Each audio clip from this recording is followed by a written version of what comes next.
Welcome to Cooking with Benson. My name is Benson. Today we are going to smoke some pork butts. Actually, this is the night before we smoke some pork butts.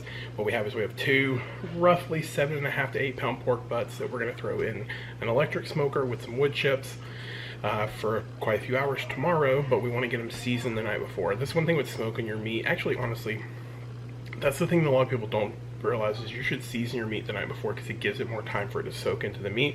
So even if you're just making like steaks, salt those bad boys the night before and put them in the fridge, and it gives it more time to really kind of soak into the meat. So I'm going to show you 2 different ways to season these. One is just a quick, simple seasoning that, quite frankly, with the way, depending on what kind of smoke you go with and the way smoke works, the simple seasoning sometimes is best. Sometimes that's what you're looking for, something simple. The other one's gonna be a little bit different. We might go a little crazy with that one and try some things. So let's talk seasonings. This is just, I literally just call it the simple mix. It is 1 part garlic, 1 part garlic powder to 1 part onion powder to 1 part salt, and then half a part of pepper. You can take the whole part up to pepper if you want to. So basically what that means is this is a cup of salt, a cup of garlic powder, a cup of onion powder, and a cup of pepper. And I keep these are old spaghetti sauce jars. I keep these around to put like dry spices in it, stuff in. So we are going to do one of our pork butts with just this seasoning, nothing else. So we're going to get this on a tray. We're going to pork butt on a tray, get it heavily coated in this stuff. I'll show you how much I'm coating the outside with, and then it's going to go back into a bowl with a lid or aluminum foil into the fridge until it's time to go on in the morning. And these guys will probably go on about 10:30 in the morning. And for the second pork butt, I'm actually going to do a combination of some Nashville hot like chicken seasoning and adobo seasoning. So I have this made up, which is sesame oil and a bunch of like peppers and pepper spices and stuff. So like it's got like cayenne pepper in it, just black pepper, a little bit of salt and stuff, and there's like a little shaker ball in there to help me get it kind of mixed up. And what the oil does is it helps kind of seize onto the meat and stuff. So we're gonna go in with a little bit of this and a little bit of some adobo sauce and peppers. We're even gonna cut some slits into the pork butt and shove some of the adobo peppers inside it. This is about an 8 pounder. So it's got an okay fat cap on the top of it. These are pretty lean. They're not, they're not super fatty, to be honest with you. So these will probably have to go a little bit longer. Because I know these were sold as what they call lean pork butts, I'm not going to remove this fat cap. What I might do is run some slits across it. And the reason why, and I find this is interesting, is if you run these slits across it, A, it's going to let your seasoning get to the actual meat a little bit better. But B, these little fat caps will crisp up a little bit depending on how you're cooking them. And it's like little crispy pork fat, like crackling. So just run your knife. If you have a decent fat cap and you want to leave it on there and leave it intact, just run your blade till you get to just the meat, and then go maybe a 1/4 inch into the meat, and then you should be good to go. As far as the debate goes on fat up, fat down, I tend to start these bad boys fat up and honestly leave them fat up most of the time. They might go fat down towards the later part of the day, but I tend to leave fat up so as the fat renders, it kind of soaks into the meat. So, alright, so we got these kind of sectioned off here. And again, just be generous with your seasoning because some of this stuff's going to fall off as you move it around and stuff. But this is a thick piece of meat and you want that seasoning to form you like a little crust. And then you want it to also soak down into it. You want to do every side, not just top, not just bottom. You want to do every side.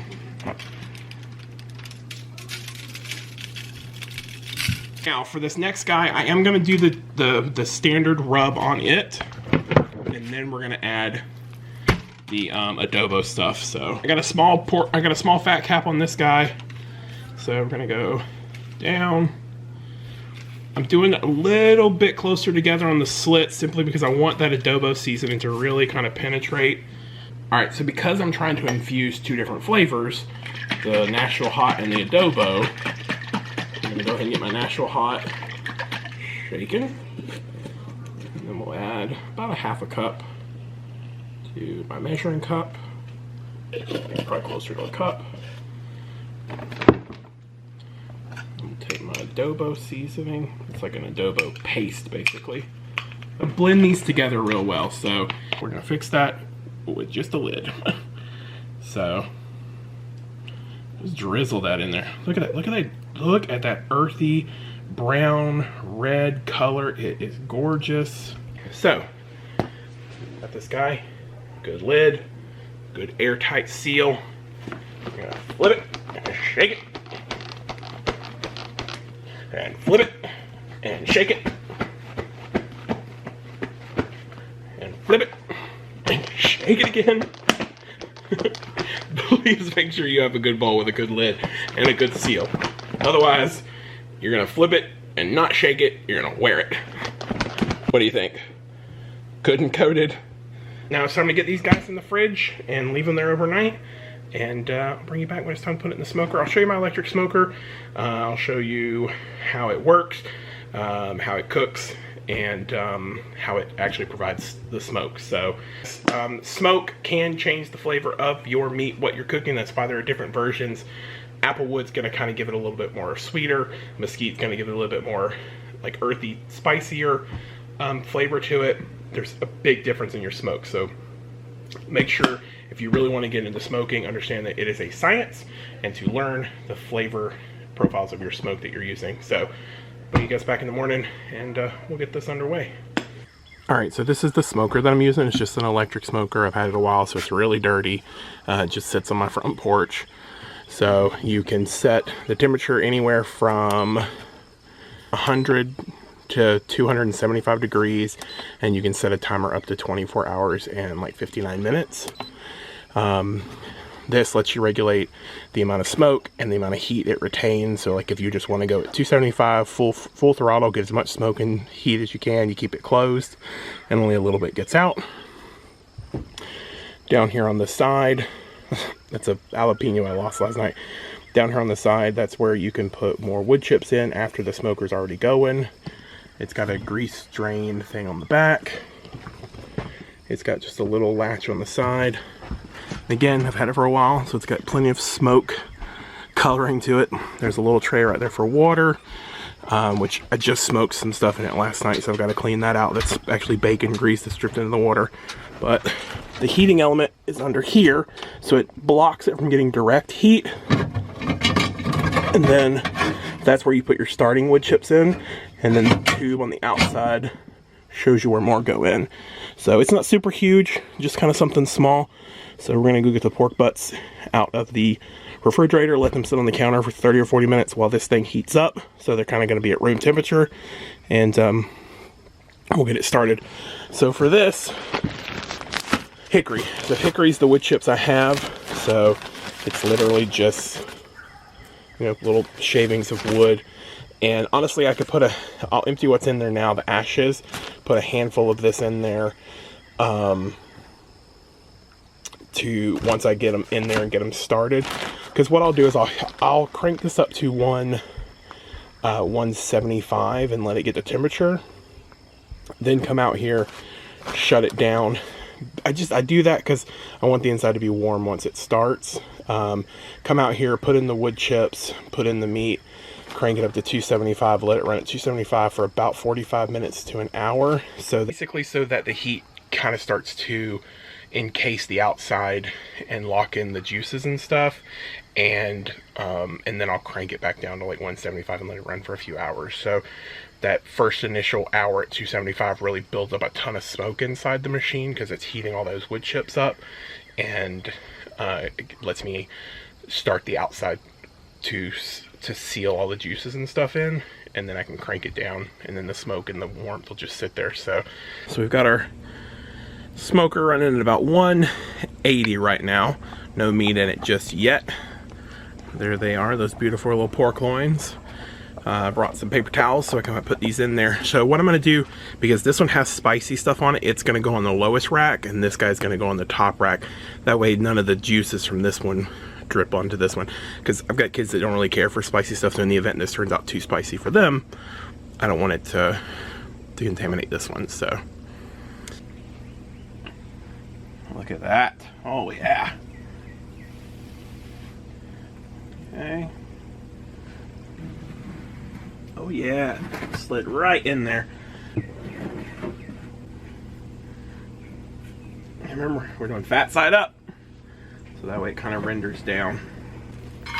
Now you can wet these chips and they'll last longer during the smoking process. I want to infuse as much smoke into this meat as quickly as possible, so that way I can then crank it way down and kind of go low and slow. So that's what I do in there. All right, so like I said earlier, we got the smoker cranked up to 275. It's as high as this electric smoker will go. I'm gonna let it run at that for 1 hour, and at 1 hour, I'm gonna come back in here and crank it way down, probably to about 175, 180. Let it run for the next probably 7 or 8 hours, and then I'll crank it back up to 275 to kind of finish it off. I just want it to go low and slow, let time for all those flavors and stuff to really kind of soak into the meat, let it marinate, and let it like slowly render itself out, and then we'll slice and dice and have a taste. But I'll bring you back when that's all ready to go. All right, we're at the hour mark, so it's been at 275 for an hour. I realize I'm about to lose a lot of smoke, but I want you guys to kind of see. So you can see it's already kind of sealed the outsides. Oh my gosh, you guys. Oh, there needs to be smell-o-vision. This smells amazing. Like, oh, it's the best smell. But I'm gonna get shut back up. All right, so what I did was I dropped it down to 195, and it's in the smoker and it's good to go for the next few hours. And I'll bring you back when it's time to pull it out, let you know the total cook time. I'm looking for an internal temperature of about 160, and then I'll pull it out at 160, wrap it in aluminum foil, shove it in the oven, and let it sit there for another 30 minutes. That should allow it to come up to temp. 165 is what I'm looking for. And then also give it time to rest and let the juices kind of seep back in through. So once it hits 165, I'm also going to check the toughness of the meat, because sometimes you can get it to 165 and it's still not tender enough. You got to let it go longer and slower. So if I get an internal temp of 165, I may drop it down to about 170 and let it go even longer, as long as if it's not that pull apart I'm looking for. So I'll let you know the steps as they happen, if I have to change anything up though. So all right, first one out. So this is just the standard seasoning, the simple seasoning that I did. This guy was on the top, so it gets a little hotter as the heat rises. So it's done first. The other one's I need to go about another 2 to 3 degrees higher. It's at like 157. I want to get it to 160 before I pull it. And then wrap it. But as delicious as this looks, we're not touching it yet. It's going to get wrapped, and it's going to sit for 30 minutes in a warm place. So I'm going to wrap it and tuck it in my oven, let it finish the way up to temperature, and then I'll bring you back when we actually taste it, and I'll bring you back when I pull the other one out, because the other one looks gorgeous too. Look how gorgeous that looks. This is the other one. This is the adobo seasoning, the adobo Nashville hot seasoning one. It's got a good dark color to it. I'm going to get this guy wrapped up and into the oven to rest for the next 30 minutes, and in about 3 minutes the first one will be coming out for a taste test. Check it out. All right, so these both went on at 10:30 this morning, between 10:30 and 10:45. They ran from 10:45 to 11:45 at 275.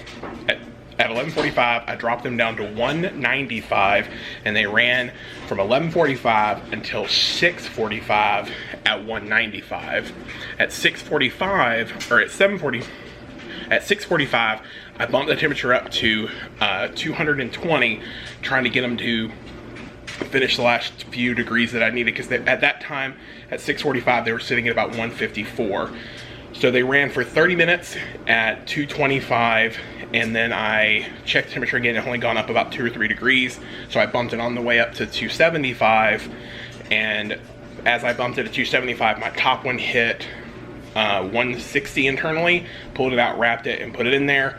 So the second one that was on a lower rack sat at 275, an extra 30 minutes, so until about 7:45, 8 o'clock, roughly. Actually, it's an extra hour, because it went from at 7 o'clock when I 715 is when I bumped it up to 275. So the second one ran from 715 to about 8 o'clock at 275, and then that's when it hit the 160 internally. I've got it wrapped and ready to go. All right, so apologies if you hear the aluminum foil rustle or anything. It's right there. So this is the top. This is the fat cat where we ran those slices into it, and you can see because we let it rest, you can see the juice and stuff just kind of oozing out there. That's because we let it rest and we let those juices kind of collect back to the center. So keeping in mind, we do have this bone in here, and if it's good and tender, we should literally be able to grab the bone and kind of lift on it and it'll tear away from the bone. We don't want it to completely fall off the bone simply because I want a little bit of chew to it. I don't want it to just completely slide off the bone. That's just not the way I like my barbecue, but we'll give it a check. So where's our bones? Right here. So that's our bone right there. There's a piece of meat right there. Oh, hot. Okay, so see how it gave way? There's a little bit of pull to it, but it kind of it peels right out. Oh, it's so hot, y'all. That's kind of what I'm looking for. I want to be able to pull it so that it's stringy and stuff like that. But for the most part, I still want a little bit of a bite to it. So this is that piece that I pulled away from the bone. Look at the juice. Sorry, it's a bad zoom. Look at the juice coming. Oh, it's so hot. Look at the juice coming out of it. So let's give it a taste and see how it is. All right, so I'm gonna give you a cross section of what the inside of this pork looks like. So that's that pork roast. I don't know if you can see the steam coming off of it. That's the pork roast. The juice is dripping down my hands. I'm gonna get us a slice out of this. This is the center of it. I'm gonna get us a slice to try. All right, there's our slice. You can see the juice kind of pulling on the outside of the meat there. I'm gonna get a bite of the fat cap and the pork itself, because that's where we did all our seasoning. And you can see how the grain of the meat, when I pull on it, the grain runs this way. I cut it this way to go against that grain. It makes it a little bit easier to chew and stuff like that. But you guys, this is so moist. It's so delicious. If I wanted to get in there with some forks, it would pull. I can make pulled barbecue, pulled pork just like that. No big deal. I'm gonna slice this up and make some pork sandwiches for me and the kids and the wife, and go at it. So I'll bring you back when I pull out the adobo one to try, just so you can see that before we do a final sign off. All right, so this is the adobo natural hot chicken one. So I cut it in half, give you a cross section. You can see where I inserted some of the peppers. There's one right there. So we're gonna give this a taste. This has actually been resting for almost 45 minutes. And I mean, you can just see the amount of moisture in that. I'm gonna give this piece a shot. All right, that one's really good. It's got a good spice level to it. It's nothing too bad. I might have to save some of the original one that I made earlier for Allie for tomorrow night. That might be a little bit too spicy for her. But I think it's great. Like the spice runs all the way through the meat. Again, it's got a little bit more of a bite, a little bit more chew to it than the first one. But I kind of like that. That one, that makes good like pork steaks.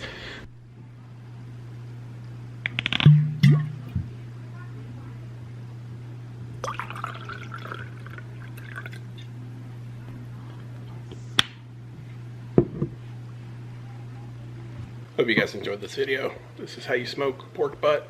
2 ways that I have. So again, electric smoker, simple recipe, decent amount of time, and you'll have yourself a tender, juicy, delicious smoked pork butt that you can eat for the rest of the week. In today's video, Valhalla honey mead, and we'll see you in the kitchen.